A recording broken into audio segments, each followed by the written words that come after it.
Who do Williams sign for 2024? Hello everybody and welcome back to the P1 podcast. Or shall we call this the P20 Merchant podcast, Tom Bellingham? Savage. I am just quoting what you said at the start of the year, and we're talking about him in this video. It's been a while since we mentioned Logan Sargeant, but it's now up for debate, that final slot, isn't it? Okay, let's dive into who gets the final seat then. We're going to go one by one and discuss the candidates and how likely we think it is that they will be Albon's teammate at Williams next season. So why don't we start with the man himself who's driving? I think that's probably a good start.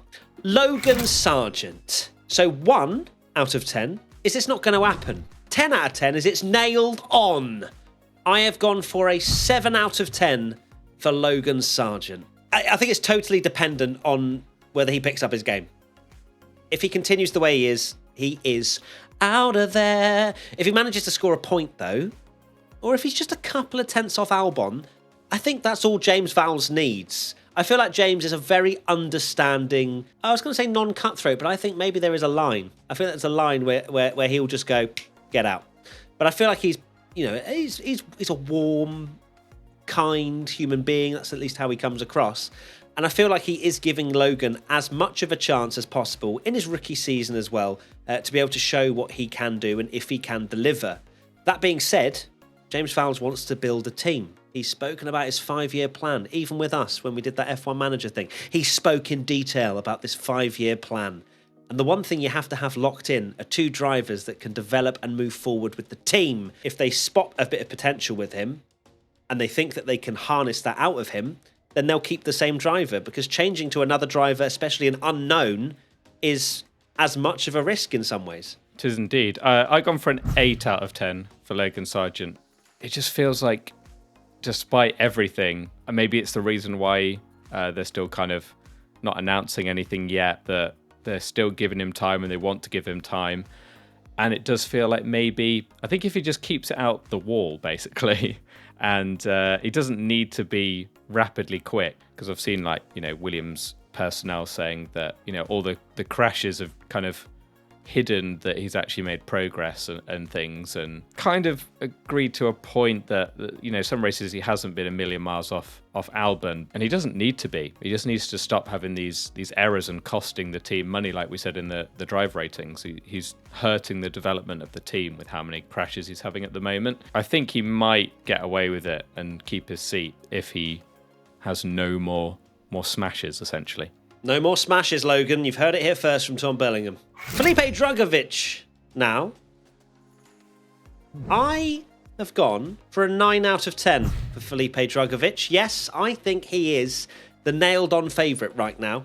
He's got a bit of experience after driving for Aston Martin in the pre-season test. He's got a lot of cash. And there's a lot of rumours about him entering talks after Logan having quite a poor period. When I look at the two of them and I go, who is going to do better? I think Felipe would. I just feel a little bit more confident about it. I don't know why. I think it's because it's a recency bias for Logan rather than me saying that Felipe is the next coming of Charles Leclerc. I don't think so.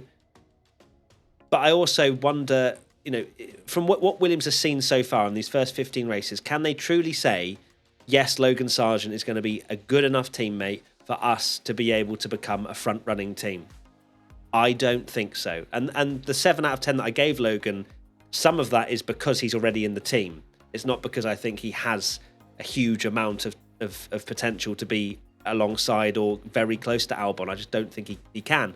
Felipe perhaps is worth that risk. I've gone for a 7 out of 10 of how likely I think Drugovich is going to get this seat. I think he is definitely one of the favourites if they do make a switch. It's building a lot of momentum. If you look at any comment section of Williams at the moment, there's a lot of Brazilian flag emojis and stuff, and it is getting a lot of support over in Brazil, rightly so. Brazil it just feels like a Formula One nation, doesn't it? And it's strange that there isn't a Brazilian driver on the grid. I think he would be the best choice. If it was on who I'd pick, I think Drugovich is the one I'd go for, because his year that he had in F2, I know the thing that kind of goes against him was it was his 3rd year in the sport, which always gives you a big advantage. But he absolutely obliterated everyone in that title. He won by over 100 points, which is no mean feat. And he won that title through consistency, kind of getting the maximum out of the car and not making silly errors while other people were, maybe getting as many wins as him, but also falling off the road or having crashes or retirement. And you got to wonder, that's kind of what Williams need now. Even though he's a rookie, Drugovich might be, a safe pair of hands that, even if he's not mighty fast, is just kind of a consistent driver. And let's not forget, Liam Lawson, he's good, no doubt, but he didn't set the world alight. And then he got his chance in Formula One and was really good. So we don't know that Felipe Drugovich might not be absolutely amazing and just really suit Formula One cars when he gets there. Yeah, very interesting for Felipe. Mick Schumacher. I'm going to go for a 3 out of 10. I personally think this is not the right choice. I feel like this would just be a case of Toto. Toto absolutely loves him, no doubt, and really wants to see him in that seat, but I just don't see it happening. I think I can't see him joining at the start of the year. Maybe if Logan stays and it still goes bad, maybe, as a Mercedes reserve, might get a chance, but I just don't see it. And also, with the greatest respect to Mick Schumacher, he wasn't known for keeping his car all in one piece either, so you do have to wonder, replacing one Destructors champion, as that graphic that keeps going round about who's cost the team the most, it was Logan. That graphic went around 2 years ago and it was Mick that was comfortably top of it, so it doesn't seem like the right choice. I've gone for a 1 out of 10 for Mick. I don't think it's going to happen. I don't think there's any hope in hell of this happening, unfortunately, for Mick.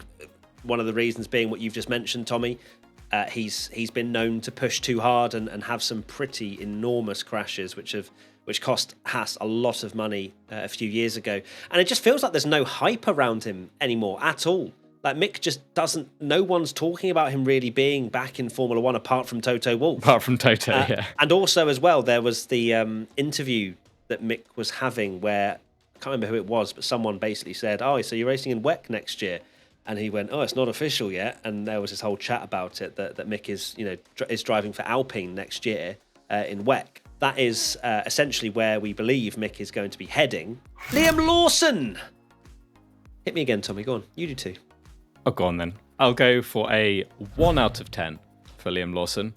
Shock. Don't think it's going to happen at all. It makes no sense. I know he's done very well, but the talk of the town at the moment is that Liam Lawson has agreed the AlphaTauri contract and being that Red Bull reserve driver with a kind of clause that he has to have a seat in 2025, whether that's Red Bull or AlphaTauri, which makes you wonder that if a team like Williams went for him, they're essentially just making him good to then join a rival team. So it doesn't really make a lot of sense. And you've got to think, for them to take a punt on a driver in a different academy, that it's not just a very quick thing. For example, McLaren going after Oscar Piastri, it was them getting Piastri and having Piastri, not going, "Oh, you come in for 1 year and then you can go back to Alpine." I've gone for a 2 out of 10 for Liam Lawson. I feel like it's not a never say never Justin Bieber kind of style. I feel like there's a small, tiny chance that it could happen. It's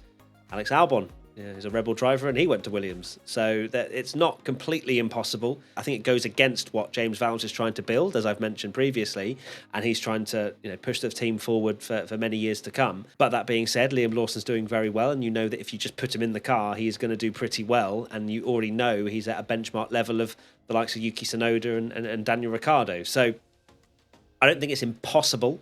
I think it requires a few drivers to not be available for Williams for them to then start going, "Helmut, would you mind? Could we just borrow him for a year? Then we will give him back, a promise." And for Red Bull and AlphaTauri, that's not a bad thing for them. Like, Liam could go and slot in for a year, and that gives him some experience in Formula One. So I don't think Red Bull would be too against that. It's more just about what Williams are trying to achieve. Frederik Vesti now. I've gone for a 3 out of 10 for Frederik Vesti. Again, similar to Mick Schumacher, I feel like there's no hype. There's not really much going on. It seems like, if anything, it would be Theo Pourchaire. But then again, Frederik Vesti, the only reason that I've given him a 3 is because there's that link to Mercedes that he has again. But if Toto Wolff can't shoe in, Mick Schumacher, then how is he going to do it with Frederik Vesti? I'm still going to stay with a 3 out of 10 just purely because he is a young driver on the sidelines that doesn't have a reputation of binning it and doesn't have a WEC contract potentially for next year. So that's why I'm going to go with a 3. Going to go for a 3 out of 10 as well for Frederik Vesti. It just seems like, yeah, it's weird that there's no hype around him. You've got to wonder, as Mercedes Junior, you'd be a bit like, look, I'm doing pretty well in F2 here. Toto, why are you trying to push Mick to everyone when it's very unlikely, but he could still win the F2 title. And then, of course, winning the F2 title means you aren't allowed to carry on in F2. So then you look to move on or up to Formula One. So I think from the kind of, young drivers, maybe he's the most likely just because of that Mercedes link, but I still don't think it's very likely. So he is 25 points behind Theo Pourchaire in the Formula 2 Championship. So with a round to go. With 1 round to go. So good luck. But yeah, it's probably not going to happen. Theo Pourchaire now, finally, the driver that will most likely win the Formula 2 Championship. And yet I'm only giving him a 2 out of 10. There is no link for him there to Williams and to that seat. And it just feels as though it's going to be one of those terrible things, terrible moments for a Formula 2 champion to then essentially be unemployed the next year because they can't go back to Formula 2 and there's no seats in Formula 1. Will he get a reserve role somewhere and get integrated into a Formula 1 team? That's yet to be seen, but it's not a simple promotion system, unfortunately, from Formula 2, despite Pourchaire being very good this year in Formula 2. Again, it's not completely not going to happen in my eyes, but it's one of those, oh wow, we've really not got any other drivers available. Let's go for like a Pourchaire or a Vesti. That's kind of how I see it. Yeah, with Pourchaire, I've gone for a 1 out of 10 because I just don't see it at all.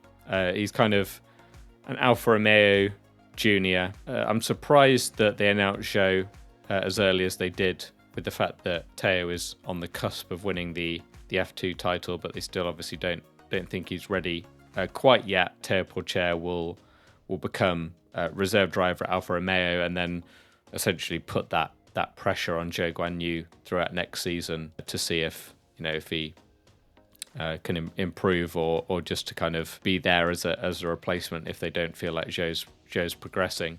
The Williams link with Pourchaire, I just don't see happening at all. I can't see it. That's sad. It is sad. You almost wonder if Formula 2 should just let champions come back and just let them race if they've got nothing else to do. And that is it. That is the end of our chat about who Williams signs for 2024. Tommy, how do you feel about that discussion? Do you feel as though Logie Bear's going to be on the grid next year?